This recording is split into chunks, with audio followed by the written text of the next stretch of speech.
Fala galera, beleza? Fala galera, beleza? Bem-vindos ao canal de cortes da Auto Super. Aqui no canal de cortes você vai ver os melhores cortes do nosso dia a dia aqui do nosso canal principal. Se você não quer perder eles, você gosta desses cortes, se diverte com eles, o que você vai fazer? Clica no joinha, tem um botão para você se inscrever no canal, se inscreve no canal e ativa as notificações para não perder nenhum corte. Rodrigo, então, em primeiro lugar, obrigado, cara. Valeu por ter vindo mesmo. É muito bacana ter um cara do seu gabarito representando uma marca como a Volkswagen aqui no nosso podcast. Cara, queria perguntar, em primeiro lugar, quem que é o Rodrigo hoje dentro da Volkswagen? Tá. Bom, primeiro, eu queria agradecer também a oportunidade. Obrigado pelo convite.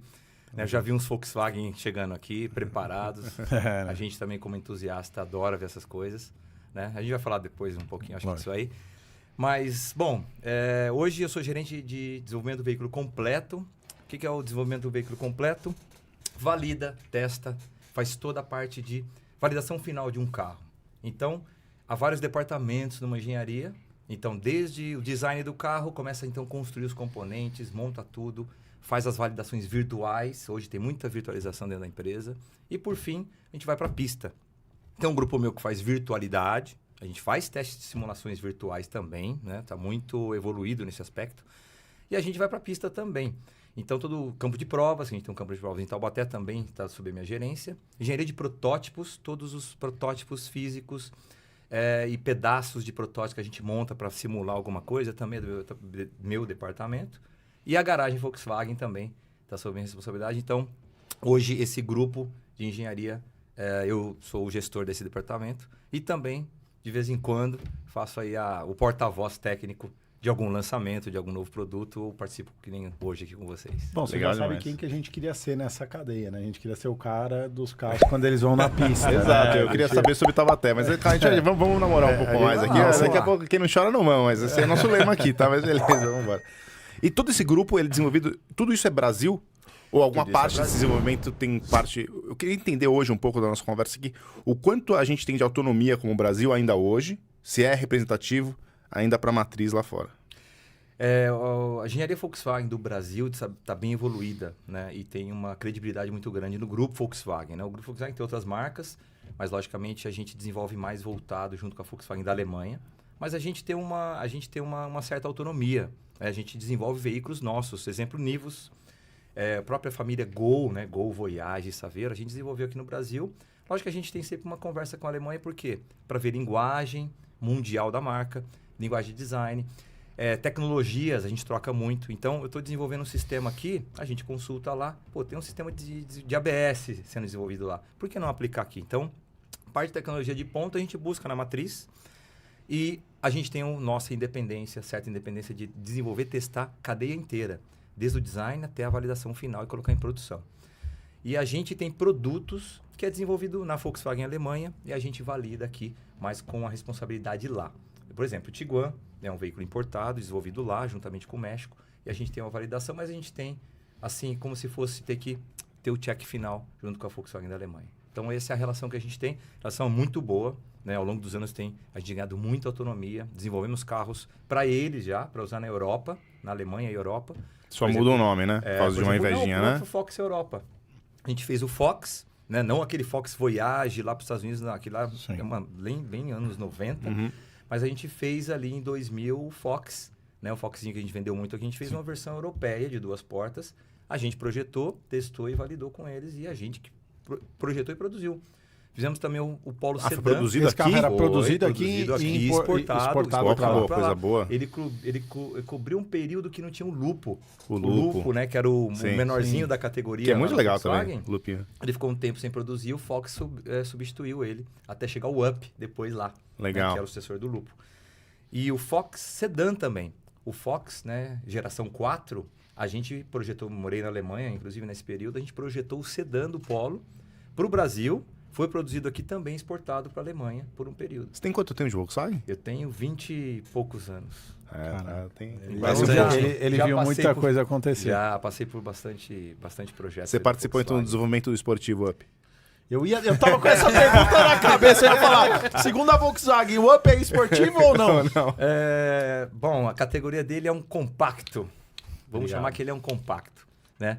O esportivo seria o GTI dele. Vocês sabem que teve a versão GTI na Europa. Então, mas ele é um compacto. A gente sempre... A nomenclatura dele é compacto. Lógico, para o Brasil, ele foi entrado num segmento, na Europa outro. Lá ele é um segmento menor do que aqui. Né? Aqui ele chegou paralelo ao Gol. Mas a gente sempre fez nomenclatura aí como um compacto. Obrigado. Eu vou lançar a primeira polêmica, vai. A gente já tem mais ou menos 3 minutos aqui. Lançar a primeira polêmica, eu tô com fome. Eu vou passar um negócio pro Rob aqui, ó. O pessoal da mercearia Saguesa mandou pra gente aquele pão delicioso de calabresa. E eu vou pedir pro Rob cortar isso aqui e colocar aqui pra gente, que eu tô com fome e quero petiscar. Muito obrigado. Rob, por favor, tá? Muito bem. Então lance a sua polêmica agora. Fechou, vamos lá. Vigor, é o seguinte, a gente tá, de novo, aqui é uma mesa, é um bate-papo, estamos entre entusiastas aqui. A Volkswagen sempre foi um carro muito querido pelos brasileiros, cara, e depois eu vou falar do almejar, cara, do sonho de ter, a gente vai entrar no GTS, GTI e tudo mais, mas eu quero falar, já que a gente falou de Up, tem uma coisa pra comunidade dos entusiastas, a gente sabe o que é certo e o que é errado, tá? Todo mundo sabe aqui, todo mundo já é homem, maduro, tudo mais. No lançamento do Up, existiu um dos primeiros virais de internet, que foi um Up andando em São Paulo, na Marginal, errado, prática de racha, a gente não tô aqui para discutir isso. Mas esse carro teve a sua performance testada versus um Civic VTI amarelo. Tá? A gente não conhece, a gente não sabe quem é o Renan, enfim, brincadeira. Mas, enfim, surgiu esse vídeo, tal, foi um boom. Como que a marca percebe o que aconteceu ali? Ela vê, pô, tá errado, mas mostrou um potencial que talvez a gente nem tivesse falado do carro, ou não, isso aqui a gente não quer olhar de forma alguma, a gente vai fingir que esse capítulo não existiu. Como que a marca enxerga isso? E aproveitando só um gancho, Rodrigo, e como que a Volkswagen enxerga esse mercado de preparações também, porque aqui é o nosso métier. E, cara, acho que o Volkswagen é o carro mais modificado do Brasil, assim, do continente, Sim, né? Então, certeza. como é que vocês enxergam essa Eu vejo relação? por na verdade, são vários lados, mas o primeiro, pegando o gancho que você falou, eu fico feliz porque eu gosto de Volkswagen pra caramba. Aprendi dirigindo um Golzinho, né? Conto pra todo mundo isso aí. É um Golzinho verde de 1982 do meu irmão, né? Pô, que legal. Ele deve estar assistindo aí também. Um abraço pra ele. E o que acontece? A gente vê isso pelo clássico, né? Quando a gente tá no mundo dos clássicos agora, muito envolvido, a gente percebe o quanto tem gente preparando desde Golzinho Up até mexendo em Tiguan, Amarok, etc. Então todo mundo vai lá e quer fazer um stage, quer colocar alguma coisa, meter força no carro. Então a gente, beleza, é amado por isso. Significa que gostam do carro porque já tem um desempenho natural e quer dar alguma coisa a mais em cima dele. Né? Mas aí é a decisão de cada comprador, de cada dono de carro. Então, o Up, voltando nesse caso, o Up veio como compacto. Né? A gente lançou primeiro o MPI, que é o Multipoint, e depois a gente veio com o TSI. E o TSI, inclusive, a gente participou bastante. O nosso time do Brasil, eu estava na Alemanha também na época, a gente ajudou a fazer o TSI junto com os alemães. Fizemos uma frente nova e nós fomos o primeiro a lançar o TSI até antes deles. Depois chegou no mercado alemão junto, praticamente, mas a gente lançou aqui um pouquinho antes. E o que acontece? O TSI virou um negócio fora do que a gente imaginava. A gente já sabia o quão rápido ele era. E aí viralizou o pessoal preparando o carro. Então, um turbo para aquele peso, né? Lógico, foi tudo bem dimensionado, o freio, toda a dimensão, toda a parte de carroceria, toda a estrutura. Foi o primeiro a ganhar todas as estrelas do Latin Cup na época. Então, o carro é totalmente seguro. Então, a gente ficou tranquilo. Só que o lado positivo que eu falo é que a galera achou demais um carrinho pequeno com motor TSI e falou, vou meter turbo aí, mais ainda, mais carga. E o carro viralizou por esse aspecto. O lado de tirar racha, né? Ou até acidente, etc., a gente, infelizmente, fez o carro para proteger o máximo possível, o máximo top Latin Cup. Então, a gente fica feliz pelo lado de quem aproveita bem. Muito seguro, né? Muito seguro, né? Na época foi o primeiro. Né? Ninguém estrelas, imaginava. Né? 5 estrelas. 5 estrelas, um compacto. Sim. Até então não se imaginava. Inédito. Os concorrentes não conseguiam chegar perto disso. Não. Né? E não só aqui, mas em outros lugares do mundo. Plataformas parecidas do mesmo porte não chegavam. E eu sei que muita gente desmontou. Concorrentes pegaram Up e desmontaram no mundo inteiro. Tentaram copiar muita coisa, né? Mas isso é bom também para nós. Claro, para e continua Só desenvolvendo. mostra que vocês estavam acertando naquele momento. Exato. Então ele foi um boom, né? Nos mercados que ele foi vendido. Mas foi sentido aqui, o efeito daquele vídeo, por exemplo, assim, qual que é a nossa dor de entusiasta? E temos muito mais cortes aqui para vocês assistirem também no canal, hein? Aproveitem. Em algum momento a gente é ouvido? Então, assim, de novo, Eu não sei quanto representativos são os entusiastas nas compras. Depois eu quero entrar nesse ponto. Mas aquele vídeo, será que surtiu algum efeito em relação a vendas no showroom lá, pelo TSI? Então, a gente ouve, né? Respondendo primeiro, a gente ouve bastante do nosso público, né? Tem várias fontes, né? Desde saque até nossas pesquisas de qualidade. Eu mesmo, né? O nosso time de porta-voz de comunicação, sempre está ouvindo e a gente, lógico, sempre vai aprimorar mais o produto. A questão é que a gente tem que validar primeiro. Tem muita coisa fake ou muita coisa que mostra até vídeos de... Vou instalar um sistema aqui num Gol e vamos ver se funciona, né? E que não vai funcionar, porque o carro como um todo não vai se adaptar àquilo. Então, a gente filtra e coisas que vêm, que é, como eu digo, benéfica, a gente fala, vamos introduzir até como merchandising, isso até como para vender mais. E coisas que a gente vê, olha, gostaríamos que melhorasse isso, gostaríamos que colocasse isso no carro. A gente ouve, vai filtrar e coloca. Então, influencia. Tudo que vem, a gente filtra, influencia. A gente tem que avaliar tudo que vem do mercado, né? Influenciadores, todo tipo de jornalista, qualquer tipo de mídia que chega a gente avalia. Então, a gente, para ver primeiro se é certo ou errado, depois fala, pô, é melhorias que podem vir, vamos adaptar ou não. E coisas que são totalmente desacreditadas, que a gente descarta, porque... Perfeito. Claro. Então, a gente tenta usar o máximo de coisas benéficas para colocar no nosso carro. E que você comentou, né? Como a Volkswagen vê a parte de preparação. Né? Eu sou entusiasta, né? E sou da engenharia. E faço teste. Então, a gente leva em consideração todo tipo de vamos dizer assim, coisas boas que vem.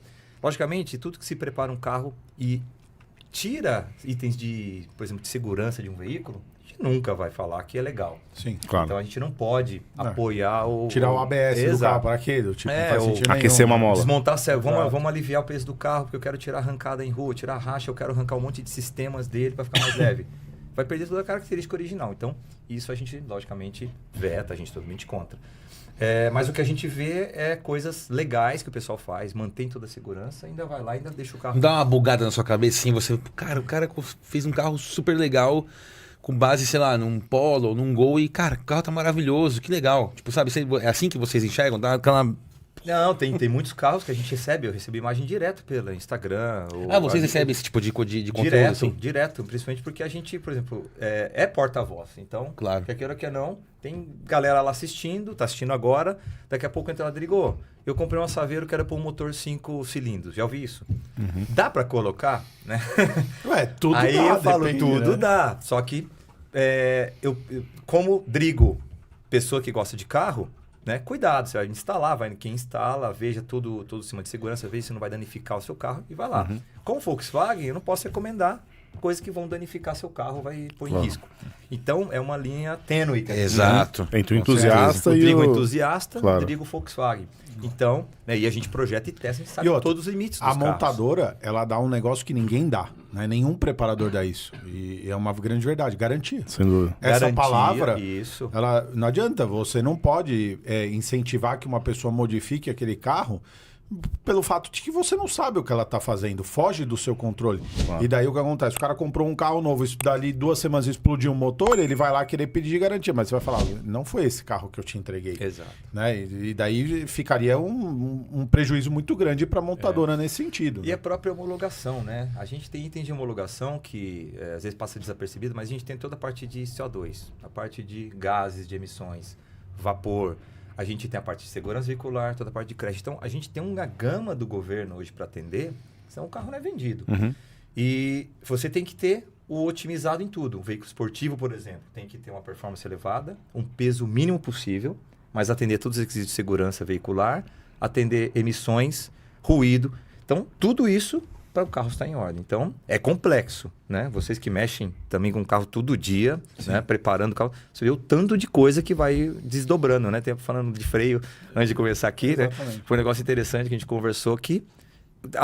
Há versões de veículos com cada tipo de sistemas. Então, tem evoluções de freio, tem evoluções de motor, tudo isso para atender a segurança. E também dá um pouquinho de esportividade a mais. Então, a gente faz isso bem consciente. Então, essa é a, como é que fala? A gente tenta gerenciar os dois lados. O Up foi um projeto global, então. Foi um projeto global. Né? Vendeu, né, na maioria dos mercados aí que a Volkswagen atua. Seat também tinha, não tinha? A mesma A Seat tinha o irmão, eu preciso lembrar o nome agora. Esqueci o nome. Era o... preciso lembrar. Mas tinha o irmão. A traseira é igual, mas até a o frente final eu muda. lembro. Não, foi todo diferente. Tudo diferente? O design, a parte central dele, o cockpit e a estrutura principal Skoda é igual. também, não? Digo, Skoda teve também. Teve também, né? Teve, eu lembro teve. de estar na Europa, teve no Skoda. Teve O Skoda é igualzinho o Up. O Skoda, teve o Skoda e teve o Seat. Ah, o Seat o Seat Mii. Seat Mii e o Skoda, precisamos lembrar também o nome, mas tinha os dois irmãos, né? Na mesma época. Assim, é um carro que eu acho que, né, depois o Lucas com certeza vai querer falar do Gol e tudo mais, a gente tem algumas coisas para falar sobre esse carro. É um carro que, querendo ou não, ele conquistou o brasileiro aqui pelo fato de o pessoal ficar falando que era um esportivo, que não era. Fala, cara. Era um compacto. Libera seu coração. Mas tudo bem. Informações. A Mas tudo autoridade bem. já falou Né? que é compacto. É um Então, compacto, mas... Então, assim, mas que ele tinha. Ele acabava tendo um viés esportivo considerando o peso-potência dele, por exemplo. Sim. Né? Então, o que levou o projeto do Up a ser descontinuado? Por que isso não foi para frente? Se ele era um projeto global, tinham outras marcas que estão dentro do grupo ali também com esse carro? Tiveram boas vendas? Eu acho que sim. Porque eu vejo muito. Né? Sim, A gente viu muito. Tiveram principalmente o TSI, né? Que ultrapassou o MPI grandemente. O volume de venda foi bom. O que aconteceu? Então, são alguns fatores. Bom, o fator mercadológico primeiro, né? A gente tinha o Fox, o Gol e o Up, né? O Up ficou ali com o Gol, só que o Gol era mais barato que o Up. Era um projeto mais antigo. É, o projeto antigo e também pela segmento do mercado, tudo, o preço ficou um pouco abaixo. E o Gol, né, continuou a venda dele legal. O Up começou a ficar um carro de nicho. Ele começou a ficar chamado de esportivo por alguns, ainda sendo chamado de compacto oficial por nós. E um grupo que mais voltado a querer ver isso, peso-potência, ou até pessoas de cidade que queriam um carro compacto, aderiu a ele. E o público que queria um carro mais pau para toda obra, ficou com o Gol. E o volume do Gol sempre lá em cima, né? O Up mantendo aquele nicho. E aí vieram algumas evoluções, por exemplo, câmbio automático. A gente não tinha, o Up não foi preparado para câmbio automático pelo preço dele. O TSI, porque o MPI tinha. Não, nenhum Up tinha câmbio automático. O MPI não tinha um câmbio Ele automático? tinha o iMotion, que era o automatizado. Era o iMotion. Então, Mas só o TSI, certo? só o iMotion, na verdade, era um câmbio automatizado que não era o câmbio automático. Mas Sim. o Up parou ali. O Up tinha um câmbio mecânico, né? Com auxílio, mas Coloca ele... à vontade, tá? Pá, obrigado. Mas ele não tinha a versão de câmbio automático, pela plataforma como foi desenvolvido. Entendi. Então, isso também, né? O público que gostaria de um câmbio automático não foi preparado para isso. E o Gol nasceu, foi evoluindo para o iMotion e depois ganhou o câmbio automático. Então, o Up foram os motivos. O nicho, que ficou concentrado num volume que ficou teoricamente reduzido ao longo do tempo. Tipo, ele O teve câmbio aquele boom, daí ele deu aquela estagnada. Deu uma estabilizada, depois estabilizou num cai um volume. pouquinho e fica naquele volume que ele não vai melhorar e nem piorar. Aí começam os questionamentos, né? O Gol com um volume legal, o Fox vendia muito, né? O banco mais alto foi um dos primeiros bancos elevados que a gente lançou aqui no mercado, né? Que é um pré-SUV que a gente chamou, né? E o Up ficou aí, e tinha que produzir, e custo, o volume baixo, o custo fica alto. Então a gente teve a decisão de descontinuar por esses motivos. Né? E isso foi uma coisa global, certo? Era uma coisa que vocês viam não só no mercado brasileiro, mas era uma coisa que acontecia também, por exemplo, na Alemanha, onde ele foi comercializado, e outros lugares, por exemplo. Não, na Alemanha foi um pouco diferente. Na Alemanha ele continuou. Até alguns anos atrás. Ele continuou. Ele ficou mais e entrou o E-Up já na sequência. Elétrico, né? Então ele foi eletrificado totalmente e o Up foi ficando e entrou o E-Up para cobrir uma margem de eletrificação do grupo Volkswagen. E hoje o E-Up é comercializado ainda? Não, o Up agora está acabando. Né? Os últimos volumes estão no Uruguai, né? Sendo vendidos lá, mas ele está sendo extinto. Então, preciso ver a data exata. Como elétrico, o Up deixou de existir, porque aí também chegou o ID3. Né? Apesar dele ser maior, já foi um público já migrou para o ID3, né? E já começou a pegar. E o próprio também, Polo, né? E até o próprio Polo na Europa ele é bem vendido, que o público do Up migrou para o Polo. Entendi. Então essa categoria lupo, né? Que o Up vem do lupo, né? As duas letras do meio, uma brincadeira. Ah, legal. Né? Não sei se vocês sabiam disso, Não, mas nossa, tinha o agora lupo. eu não sabia disso não. Era lupo e o meio veio a exclamação lá. Foi a época a linguagem adotada, Sim, né? legal. Deu É up. um subcompacto na Europa, né? Uma Lá um inferior, né? Isso, lá um subcompacto a gente trouxe como compacto aqui porque não tem subcompacto então, né? Sim. Poderia até ter um 500 da concorrência, mas aí É verdade. não chegava no mesmo volume, então era um compacto. Bom, galera, se vocês quiserem aproveitar para ver mais um vídeo do canal, clica aqui, tem bolinha para você se inscrever. Tamo junto, é nóis, valeu.